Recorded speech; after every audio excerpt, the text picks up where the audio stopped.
Team Terry, checking in here. Major trade today. Yeah, I know y'all think I'm crazy. I got the trade done with Sam. Yo, it's Team Oumar here. What up, Dingo Nation? Use GM here.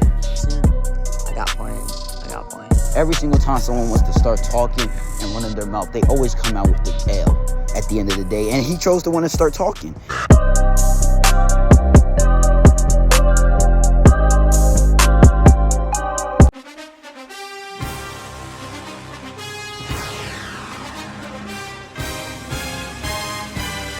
Team Terry, checking in here. Major trade today. I just feel like Team Terry needed a reliable piece to their team. Oumar brings that to the table. If we just had a few more catches, the dub would have been ours. We had a heartbreak loss for Sam. And I also think Tony Pollard brings the same aspect, very reliable, consistent. And I believe this trade will help Team Terry lead to their back-to-back championship. I'll see y'all. Yeah, I know y'all think I'm crazy. Why would I trade my two best performers from last week in a week where my undefeated season game to win it? To be honest with you, I didn't think about it like that. But welcome back to the Lions, Malik. Welcome back to the Lions, Den. I miss you, my brother. I miss you. Yes, I think Malik Neighbors, he makes a big-time difference to this team. And also, this was a trade about me personally. I wanted to set a standard to this roster. Despite all the glowing things I said about Oumar, nobody's safe.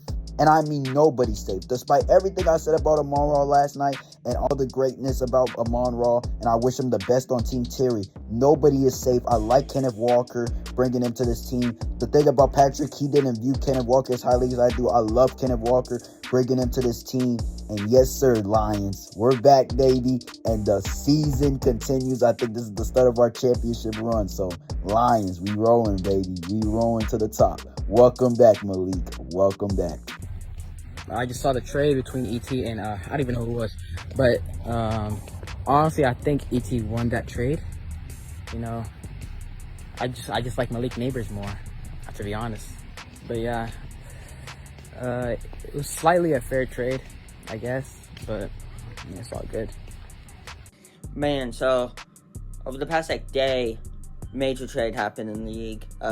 Malik Neighbors and Tony Pollard were shipped off from Team 2 to Team Terry, man. And they got in return Kenneth Walker and Malik Neighbors. Now, in my opinion, I think the trade's pretty good for both sides.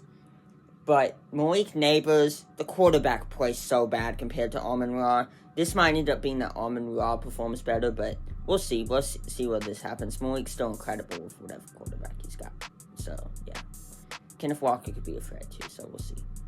Waiver wires going into week 4 of Ultimate Fantasy Football Hub. It was pretty active in waivers, but we saw a very aggressive week from Team Gallardo. Clearly him not liking what he's seen. He is second to last place right now. He's in motion to doing the dare. So he goes out there, is pretty active on waivers, goes out there, puts a $0 bid and gets Christian Kirk, goes out there $1 and gets Ollie Gordon, goes out there and puts $1, gets Rashad Bateman, and a very aggressive move for a position where he's feeling not that much comfort in, and goes out there and gets a $10 bid in Geno Smith. So a pretty active week from Team Gallardo. We see Team 2 for Lions Dens. He's pretty active on waivers throughout every week. Goes out there, gets Chris Rodriguez Jr.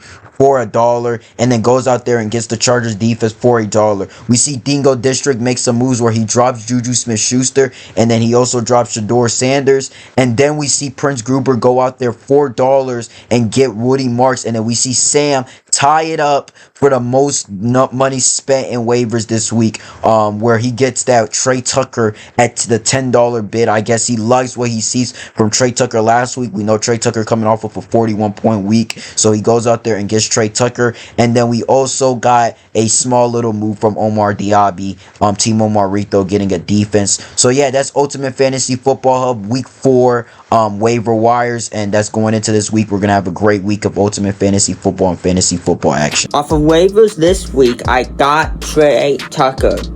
I've been scouting him. I think he's going to be good for us. I think that this is going to be, he's going to be a good player for us and whatnot. So, excited, and we'll see what happens. I also got a few trades in the works and whatnot. Team 2-4, we're ready, bro. We're ready. Let's do this. Let's win. 3-1. Let's be 3-1. Come on, we got it, guys. Let's go. Ladies and gentlemen, week 4 of Ultimate Fantasy Football Hub.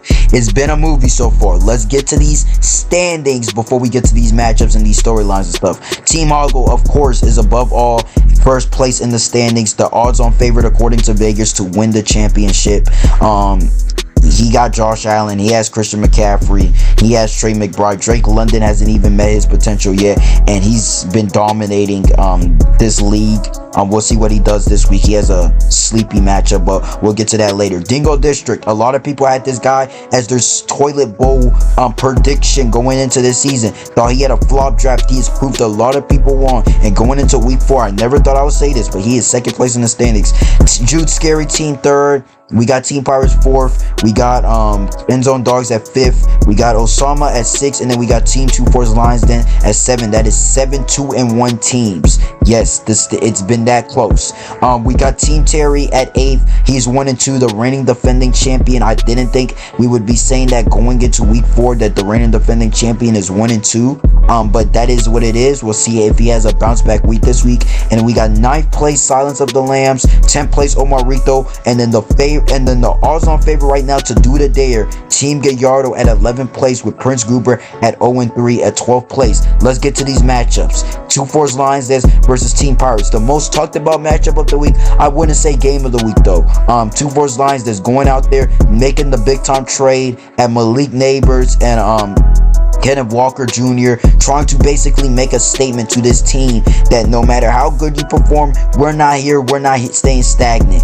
He's going out there. It looks like he's going to have to play Chase Brown in this week, and we'll see what happens. And then we go to Team Pirates with the loaded running back core of Jahmyr Gibbs and Devon Achane. Brock Purdy is a questionable to see if he'll play this week. I believe if Brock Purdy plays, Sam will play Brock Purdy, and we'll see what happens. I think Baker's questionability is going to also be a question whether 2-4's Lions does win this matchup or not, because he really has no other QB options outside of Baker. So we'll see what happens there. I think, me personally, 2-4's Lions is going out there to win this, and it's not about the numbers, it's not about on paper, it's about when you win a championship and when you're a great GM as 2-4's Lions then is. He knows how to win these type of games. So yeah, we play Sam this week. Gonna be a tough matchup, but we ready to beat that. But I mean, it's gonna be some bill, and he talks a lot. And one thing about teams, you do not beat Team 2-4's Lions. That's when you talk. Every single time someone wants to start talking and running their mouth, they always come out with the L at the end of the day, and he chose to want to start talking, and that's why he's a part of the game of the week this week, and that's why we're about to put that belt this week. We are not letting Sam beat us this week. There is no way whatsoever. If we let Sam beat us this week, we have a lot to address. I don't remember the last time he's beat me in this fantasy football league and fantasy leagues in general, but he is not winning this week at all. We're not allowing that to happen. Baker Mayfield's coming in out, and Kenneth Walker plays tonight. I'm expecting a big-time performance from him. We get the Malik Neighbors debut, and we'll see if Sam is ready. He got his guys ready, but we are not letting Sam beat us this week. He wants to keep on talking, running his mouth, saying all that. It's not happening. Teams 2-4's Lions is on top. It's Thursday heading into week 4, going against Team 2-4. I think we're going to do good. I think Njuba's going to do good tonight. So, yeah. Excited for what we got. So, yeah. Next matchup. Let's get to Jude Scary Team versus Prince Gruber. This is a must-win for Prince Gruber. You can't go 0-4 in a league where every matchup matters. Clearly, where we have a 7-way tie at 2-1 right now. So every matchup matters. To go 0-4 would just be putting yourself in a hole to where you can't come back from. And a Jude Scary Team, 3rd place right now in the standings. A very, very underrated, under the radar roster. We'll see what this matchup does. I think Jude Scary Team wins this matchup. I have this matchup for Jude at a solid -250 to go out there and get this a Prince Gruber matchup. But I do think it's going to be closer. I think this is going to come down to that Monday night game where Bo Nix plays. So I think this is going to be a matchup. Prince Gruber has been at the top of the standings, 4th place last season, 2nd place 2 seasons ago. So he knows that how much this is a win for him. So I think he's going to come out here ready. Osama versus Dingo. Now this is the game of the week right here. This is the game of the week right here. I think right here with Osama, He's coming out there. We know he's going to need to make a move where he has Isaiah Pacheco at that RB2 spot. That's going to be a matchup where it's going to bite you in big time games, especially when you're playing second place in the standings in Dingo District, who has really proved a lot of people wrong. This is the matchup of arguably the two best players in fantasy football in Bijan Robinson versus Puka Nacua. We'll see what happens. I think both teams are going to have their guys ready. This is going to be the matchup of the week, in my personal opinion. I think this right here, I have Dingo District personally winning this matchup. His team is just on a roll right now. From top to bottom, I think right now, he's up there with one of the only teams that can go at there with Team Hoggle. So I think we got to give Dingo his credit. I think he gets out this win slightly. I think this matchup could go both ways. I think we can put this spread right here at a plus 115 betting odds, and we'll see what happens. What up, Dingo Nation? Use GM here. Just want to say, good win off of week 3, week 4. A lot of stuff we got to do. There's some trades I'm trying to get done, but it's not happening. This week we play a pretty strong team, Osama bin Laden. First week he did something unspeakable. He did something crazy, but it said we're projected to win, but projections could always be wrong. Last week we were projected to lose, and we got the dub.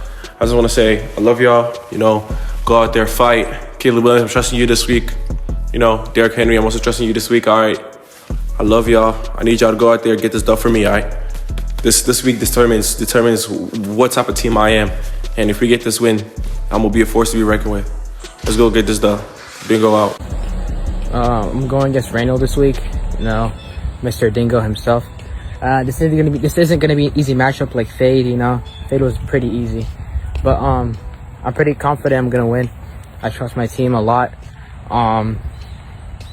And yeah, I'm so tired. It's Friday.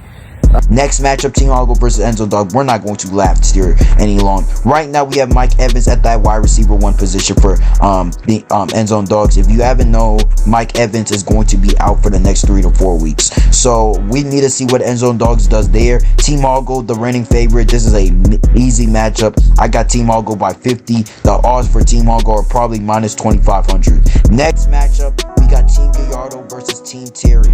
And I think right here for Team Gallardo and Team Terry, this is a matchup where both of these two teams are 1-2. We were not expecting that going into the season at all. These two teams being the same records, and those records were going to be a losing record going into week 4. But this is Team Terry knowing that this is a must-win week for him. This is Team Terry knowing how bad it would be to go 1-3, especially him being the reigning defending champion. He knows how much every matchup matters. But this is a Team Gallardo where we're going to really see how his GM skills are going to be tested, how his coaching skills will be tested in a matchup where right now, if he can get this big time upset against Team Terry, it will cause and raise a lot of eyebrows. But I got Team Terry winning this matchup. I think we can put Team Terry at a solid minus 300 spread, and I think the Team Terry wins this matchup very handily. We see him aggressive and going trading away his Malik Neighbors and Kenneth Walker Jr., going out there getting Oumar, St. Brown, and Tony Pollard. So I think they're going to have very good debuts. Team Terry, checking in. Breaking down the matchup this week, we got me versus Allen, Just came off a major trade. Oumar, St. Brown, he's looking to have a monster week. So is Tony Pollard. I believe that we can come out with this win. I believe I have great faith in our team. As a reigning defending champ, we've been through times like this before, adversity. We're going to persevere through them. And I think we have a really good chance this week. A lot of respect to Allen's team. He has a great team. I just think my team's a little better. And we're only going to go back-to-back. That's the goal. That's the plan.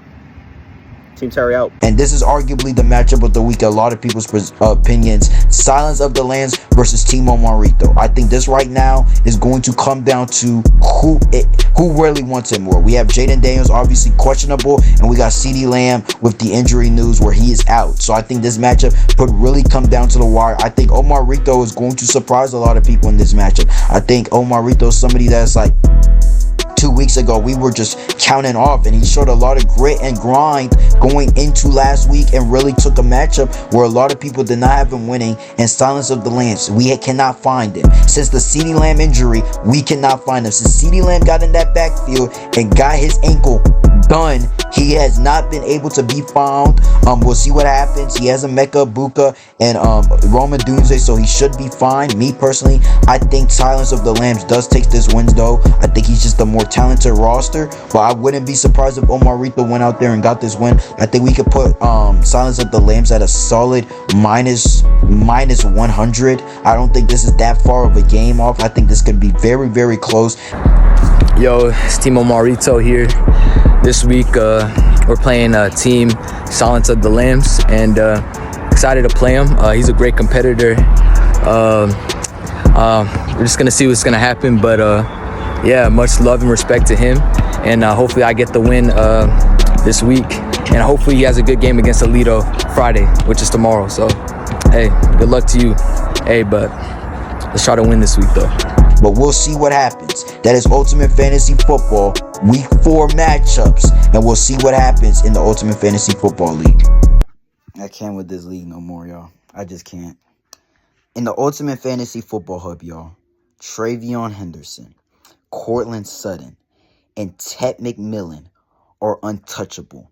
Let's start with Osama first. Osama, a man who has Isaiah Pacheco as his RB2.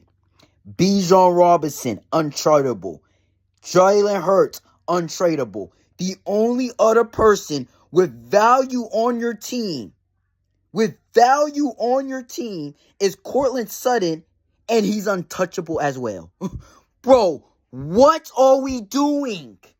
Like, I'm not even trolling. What are we doing? Ted McMillan is untouchable. Ted McMillan, Sam, unless he's scamming somebody, he does not do no trades. He has an emotional attachment with every single one of his players. And what has Travion Henderson done for him to be untouchable? What has Travion Henderson done? What has he done to become untouchable? Like, it's getting to a point. I didn't want to be that guy, but Raniel brought it up. He's trying to make trades right now. It's impossible. It's literally impossible because we got players and teams with emotional attachments to their players. Like, explain to me. Please explain to me. In what world is Cortland Sutton untouchable? The Panthers and the Broncos don't even have them untouchable. What are we doing?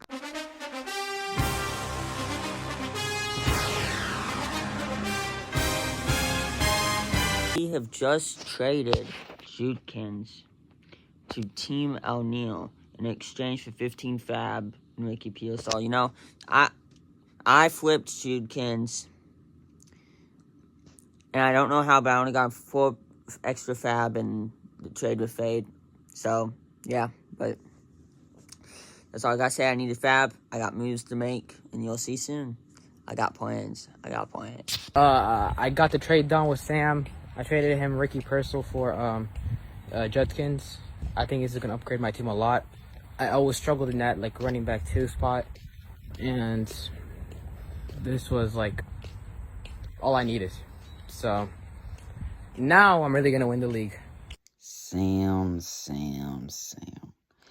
Out of all the people you could have given Judkins for, you gave it to Boom for Ricky Pearsall. $15 fab dollars and save Boom's season in the process. There was no reasoning for you to give this trade to Boom. And let me be honest, out of anybody that needs a running back, now we need a running back too. But you gave it to the dude who had Isaiah Pacheco at his RB2 and just said, all you need to do is give me Ricky freaking Pearsall on 15 fab dollars. Sam, come on now, man. What are we doing? Job. Put Kenneth Walker Jr. in the game. Stop giving Charbonnet the goal line carries. Jackson Smith and Jacob just finished playing. Got 13. Not as much as I thought, but 2 4s Einstein got 12, so I think we're okay. You know, I don't know where this match is going to go, especially after we beat Team Terry. It could go either way still, so I'm not that concerned, but you know. One night into the Kenneth Walker experience, and I just know it's going to be a long season, bro. this dude, Zach Charbonnet, is a #1 public enemy. There is no reason why an RB2 should be getting the amount that Zach Charbonnet was getting yesterday, bro. It is one of the worst experiences in mankind watching Kenneth Walker get to the 1 yard line and Zach Charbonnet get both goal line carries. One of them got caught off because of a holding, and then he got the first one in, bro. I mean, I just know this is just going to be a long season with Kenneth Walker.